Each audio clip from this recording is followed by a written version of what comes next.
This is an endgame fundamental.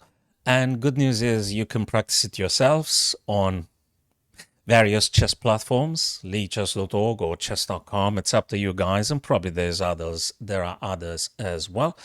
Very common. You're going to be ending up with king and pawn on very many situations. Now, important stuff is to know if you're actually in a winning position and if you're supposed to be drawing, what exactly you meant to do. So I'll try to play now against the engine myself. So everything is maxed. I need to play this very tricky endgame accurately because I lose if I do not. So what is tricky about the current position is that black already has a pass pawn. You see this guy here, ready to march down. Now, obviously, if they push it down now, I'm gonna corrupt that guy. So it's not gonna happen. But I also having the difficulty with white that I need to shielding to stopping this guy to stop the black king from getting closer to winning my pawn. So this is incredibly important. So at the first glance, you might say, oh, well, can I just move up and practically defend my pawn? No, because first, you lost the opposition. So in this situation here, you are meant to oppose the other king, either direct opposition or distant opposition, because the engine is going to be very tricky. So if you go, for instance, f4, they're going to be moving on d5, and practically you just lost the game. And it doesn't matter what you do afterwards. If you're trying to go left or right, it's just worse and worse, because they're going to be approaching, capturing this guy. You can no longer protect them. So the only correct move is playing the opposition right here, guys. So that was the first correct move. Now the next one. So I'm going to play until the engine decides that they fed up and well, the engine doesn't get fed up, but anyway, we're going to do a threefold repetition at some point. So again, you don't be moving back. You don't move backwards towards, an instinctive protection of the pawn here, because you need to make opposition. You've got it, guys, correctly. This is the correct move. I'm opposing the king. I do not allow them access. And also, I am within the promotion square, because another principle we need to discuss is the promotion square. If black were to move, let me highlight the promotion square. This is it. So I need to keep my king also all the time, at all times. You need to keep the king within the promotion square, whilst you also oppose the black king's access. So this is important to understand. Staying within the promotion square, one single step, and then that's it. So you do the opposition, but when they move, you're able to step in, so they will not be able to promote. So that is the move. And now you may wonder, oh, shall I continue with the opposition? No, you shouldn't. Because if you do that, you will be outside of the promotion square when the black pawn makes a first, not the first, when makes the move to go to the edge of the board. So if you do this, you practically lose. I'm going to lose. So what do you do here? Diagonal opposition now. Okay, this is direct opposition. This is the diagonal opposition.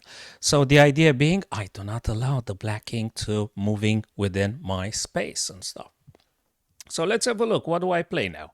Well, what options have I got? I still want to keep the opposition. So I don't want to lose the opposition, right? Because if I lose the opposition, I need to make way. Okay, and also I need to make sure I will be within the promotion square. So let's just make opposition. Okay, made the opposition. Now, maintaining the opposition. Okay, now they try to moving, but now luckily I'm more than able to stopping that guy from promoting. So I'm moving towards the pawn, and I'll catch up with this guy. So let me see, because as I said, I'm playing against the computer. I want to make sure I do the right stuff. Going towards the pawn, I will capture that guy. I'll absolutely capture that guy. Let me see. This. Yep, that will be a draw. That's absolutely a draw. Now, no need to panic. You might say, oh no, I'm losing the pawn. You will be applying the opposition rule, and this is going to end up in a draw here, ladies and gents. Now, there is one thing you may say, whoa, where should I go? Should I go g3 or should I go h3? We should go h3 here, because when they capture, we're moving in front of the king. So let's go with h3. Now, look how the tricky engineers, they didn't take it. It's like they heard my thought, so to speak, right? So now, because they moved here again, I want to play something very smart here. So let's see. Yeah, I'm just maintaining the opposition here. What do I do? If I play this, they're gonna go here, and if I go here, they're gonna go here. No, no, no, no, no, absolutely not. Diagonal opposition, and that's absolutely great. I had the diagonal opposition being again. So this is the trickstery, and stuff is, if you're gonna do like bullet and blitz, or if you got a couple of seconds, it could be really tricky. So although you do know in principle what to play, if this thing happens in a span of a few seconds, even a super strong player might be just messing it up. So okay, game over, game drawn by repetition, and that's what it is. So I hope, guys, you've got to understand this one a bit more. And if you want to further practice, again, go on leechess.org or chess.com, use the preset positions that they give you on these platforms, and practice and practice and practice, because this kind of things are going to happen. I've received the critique, hey, you shouldn't have, that bishop and knight checkmate there, you've done it, all nice and cool. They were saying to me, but that never going to happen in my game, they said. I said, look, it may or may not. That's cool. I love to impart how I understand to doing that endgame.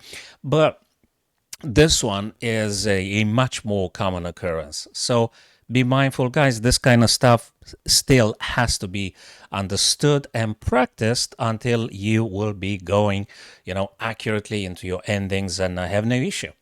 Thanks for watching this short vid, guys. Subscribe, please, to my YouTube, to my TikTok, or whatever platforms you guys using, or all of them.